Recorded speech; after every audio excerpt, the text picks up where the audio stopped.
Okay, all praise, glory, and honor is most certainly due to the Most High Elohim of the patriarchs Abraham, Isaac, and Jacob. And I want to say peace to each and every one of you in the name of His Son, Yahushua HaMashiach, who we know as Jesus the Christ.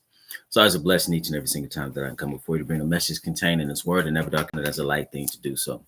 In today's message, I want to deal with a question that was asked about John 4:24, and that is, what does it mean to worship in spirit? All right, so this is from the discourse that the Messiah had with the Samaritan woman at the well. So we want to go look at that and read it here. This is John 4:24.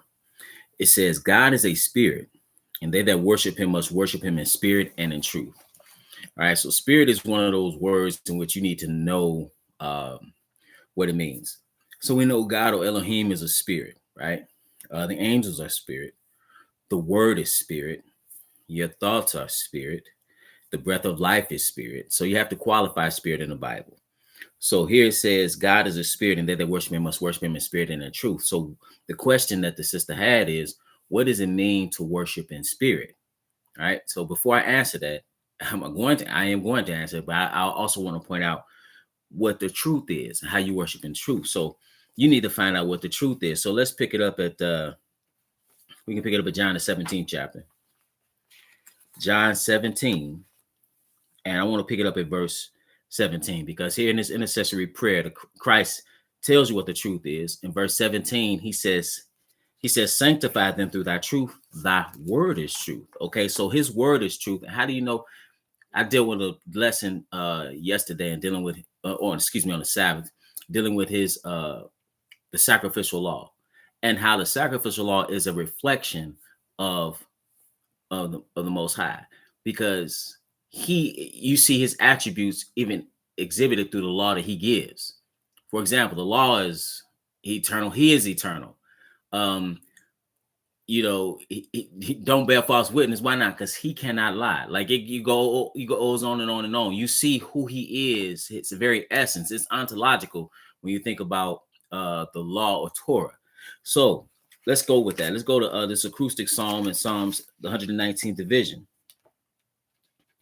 In Psalms 119, we're going to pick it up at Psalm 119. And let's look at verse 142. It says, thy righteousness is an everlasting righteousness. See, he is totally righteous. So therefore his law is righteous. Then he says, and thy law is the truth. So his word is the truth. His law is the truth. Psalms 119 and 151 says, thou art near, O Lord, and all thy commandments are the truth. His commandments are mitzvah. So Torah, mitzvahs, the bar, this is all the truth. So if you're going to worship him, you can't worship him according to something that's not written. You can't worship him according to a lie. An example of worshiping him according to a lie would be celebrating Easter, observing weekly Sunday worship, celebrating Christmas, right? These are, doing things that he never told you to do, right? But then you call it worship of him. You can't worship him like that, because he didn't give you that to do. So that's that part. And that's usually the part that's focused on. But the sister had a good question. She said, what basically, and I'm paraphrasing her question. She said, could you expound on what it means to worship in spirit? This is a good question. I really like this question because it speaks to something that we ought to do when we read the Bible. When we read the Bible, guess what? We want to read in context. Because if we read in context, it gives us insight into questions that we may have. Now let's go back to John 4:24 and deal with what it means to worship in spirit. So this is John 4:24. John 4:24. It reads, God is a spirit, and they that worship him must worship him in spirit and in truth. So what does that spirit mean? Let's go back a few verses to get the context. If you go back to verse 19. So in this discourse, the woman at the well says, the Mashiach tells her something about her life. And the woman saith unto him, sir, I perceive that thou art a prophet. Verse 20. Now notice this is key in relation to verse 24. Our fathers worshipped in this mountain, and ye say that in Jerusalem is the place where men ought to worship. So the context here is what? Worship. And not just worship, but where to worship. So what does Christ tell her? Jesus said unto her, Woman, believe me, the hour cometh when ye shall neither in this mountain nor yet at Jerusalem worship the Father. Ye worship, ye know not what. We know what we worship, for salvation is of the Jews. Now, what does that mean? That means you have to worship him according to what was revealed unto the children of Israel. That is what that means. Then he says, but the hour cometh, and now is when the true worshipers shall worship the Father in spirit and in truth, for the Father seeketh such to worship him. Okay, God is a spirit, and they that worship him must worship him in spirit and in truth. So what is he telling you?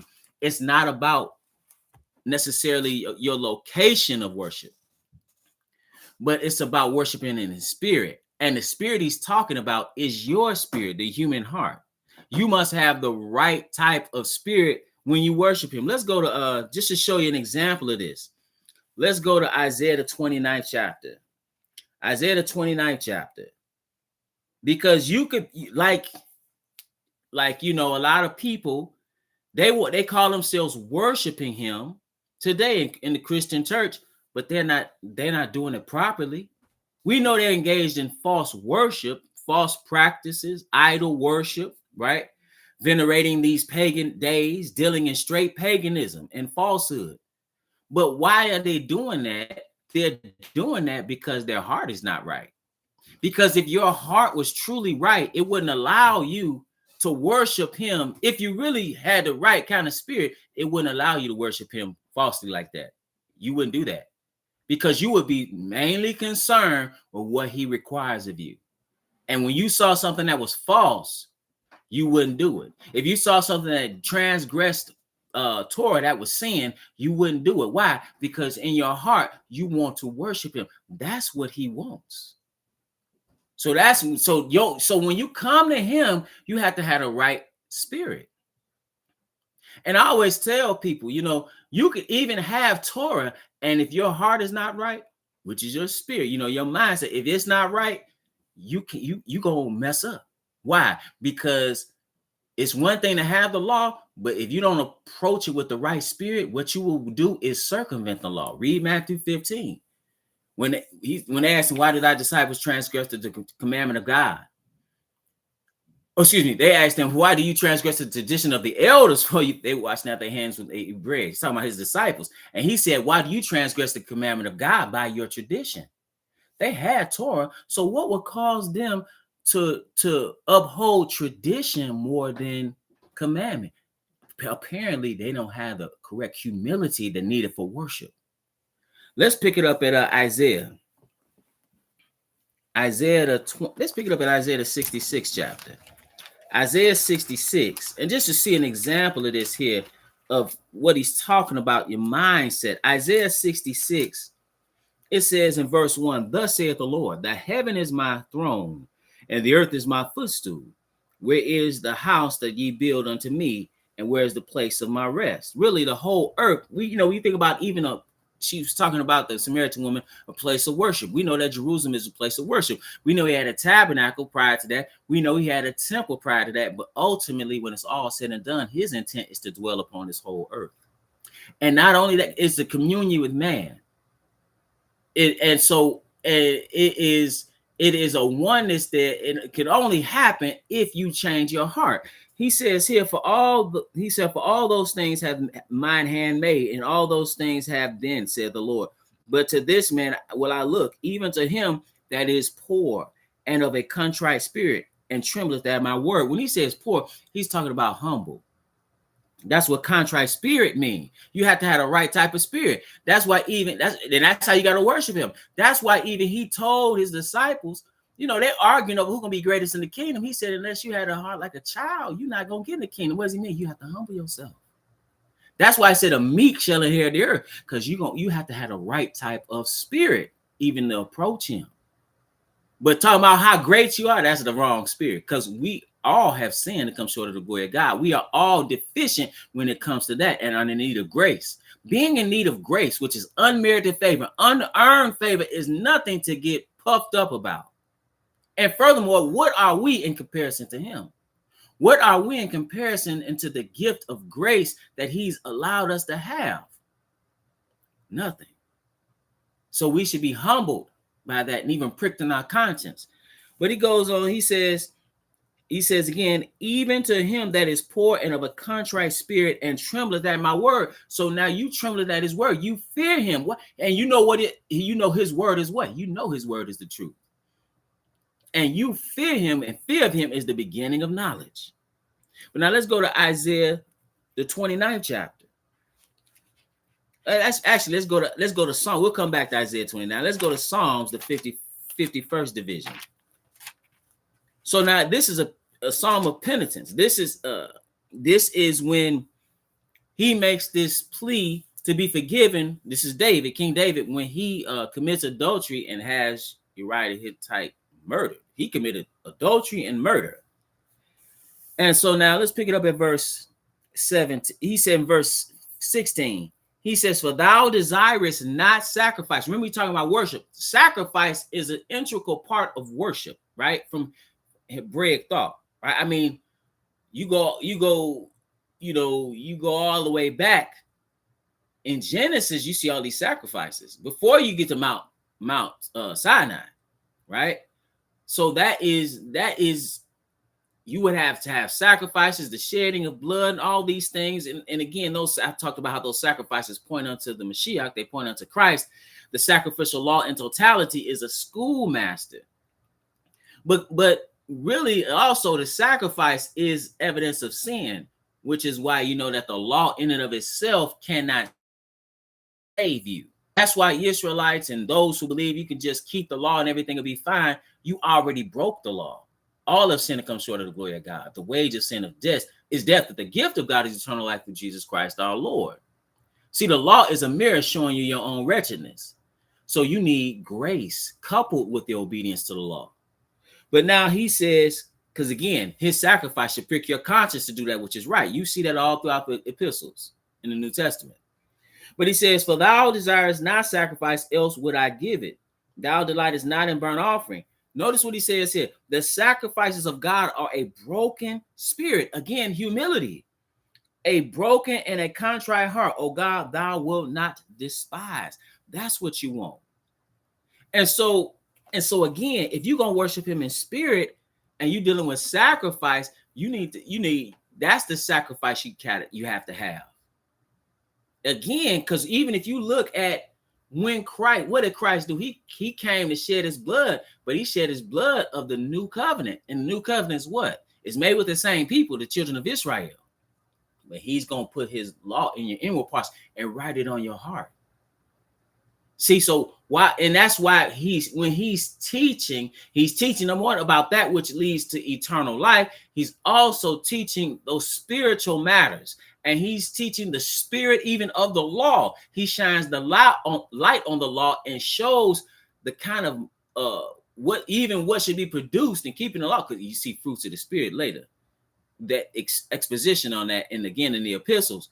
But when he says, like I said, David committed adultery, he says you shouldn't even look upon a woman to lust after her. But if you committed adultery in your heart, on your mind, you have to change your spirit, which is your mind as well.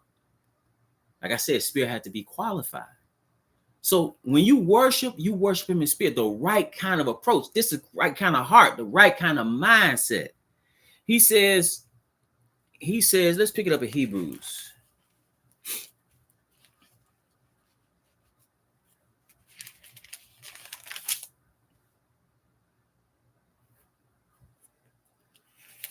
Oh, not Hebrews, excuse me. Let's go to not Hebrews, because we could actually go on and on about sacrifice and praise in the spirit, but I don't want to go too far beyond the question. So let's pick it up at Romans, the 12th chapter. Because again, you worship him, and again, from Hebraic thought, worship is intricately related to sacrifice. He says in Romans, the 12th chapter, in verse 1, I beseech you, therefore, brethren, by the mercies of God, that ye present your bodies a living sacrifice, wholly acceptable unto God, which is your reasonable service. And be not conformed to this world, but be ye transformed by the renewing of your mind or your spirit, that ye may prove what is that good and acceptable and perfect will of God. See, you again, you're gonna really deal with him. You have to change your mindset. You have to worship him in spirit and in truth. Of course, the spirit is your mindset, right? Your heart, and what truth is what he told you to do. Because everything what you find today is most people are just worshiping him or call themselves worshiping him however they want to, and that's not what you want to do. Let's go to Isaiah. I've mentioned Isaiah 29 about 3 times. Now let's go to Isaiah 29 and see the opposite of this and see what people do. And that's not what he wants. This is Isaiah the 29th chapter. He says in verse 13, wherefore the Lord said, for as much as this people draw near me with their mouth and with their lips do honor me, but have removed their heart or their spirit far from me, and their fear toward me is taught by the precept of men. You see that? So they don't have the right kind of spirit. They're not worshiping him in spirit. They're worshiping him how they want to. And thus, in doing that, see, you can't worship him like that. Even the dynamic of the relationship between us and the Most High is one of sovereign and us in the position of subordinate. It is when we are not really worthy of our own accord of even approaching him. Blood literally has to be shed. Something has to die to deal with our transgressions first, so that we can be reconciled back unto him. Again, you can't come if that's the case. If everything belongs unto him, you read in Ezekiel, he said, "It's all souls of mine, the soul that sinneth, they shall die." We know that the earth is footstool. We know that it all belongs to him. You can't just worship him any kind of way. You have to have the right kind of spirit. Let's go. We might as well go to Matthew, because they were dealing with Matthew. I mean, in Matthew, they were dealing with worship as well. And I quoted this earlier when he's dealing with these religious so-called leaders, and they circumvent the law. So they said, in verse 1, it says in 15, Matthew 15 and verse 1, then came to Jesus scribes and Pharisees, which were of Jerusalem, saying, why do thy disciples transgress the tradition of the elders, for they wash not their hands when they eat bread? But he answered and said unto them, why do ye also transgress the commandment of God by your tradition? For God commanded, saying, honor thy father and thy mother, and he that curseth father or mother, let him die the death.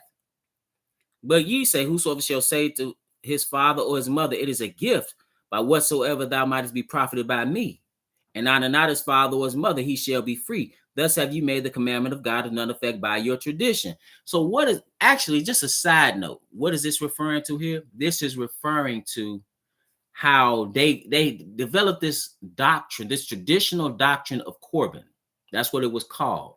And what it meant, basically, because what he's referring to here is like how you would take care of your parents. That's actually what this is talking about. And so when they get to upper age, even like when you read about Paul and he's talking about widows, and how widows that have people, they had children, somebody has denied the faith and is worse than an infidel. He's talking about if they're in a position they need to be taken care of. Okay. So now, and that's talking about your, and that in one case that could be parents. So that's what they were saying. Well, that's a gift. But he said, honor your mother and your father. If you honor your mother and your father, you're not going to abandon them and leave them destitute in their old age. They didn't leave you destitute when you couldn't wipe your own behind, right? So he called them hypocrites. He said, ye hypocrites, well did Isaiah prophesy of you, saying, this people draw nigh to me with their mouth and honor me with their lips, but their heart is far from me. Then he said something, but in vain they do worship me, teaching for doctrines the commandments of men. You see that? Their worship is false, right? Their worship is vain. It is for nothing. So, you got to change your mindset, which he goes out and tells you got to change your heart. He says in verse 17, because they were talking about eating with unwashing hands. Does that make it, defiled? He said, but do not, he said in verse 17, do not ye yet understand that whatsoever entereth in at the mouth goeth into the belly, and is cast out into the draught? But those things which proceed out of the mouth come forth from the heart, and they defile the man. That's why you must worship him in spirit and in truth. You must worship him in spirit and change your mind. For out of the heart proceed evil thoughts, murders, adulteries, fornications, thefts, false witness, blasphemies. These are the things which the worship in spirit means, to worship with the right mindset or the right heart. Okay? And with that, brothers and sisters, it's always my prayer that you will edify.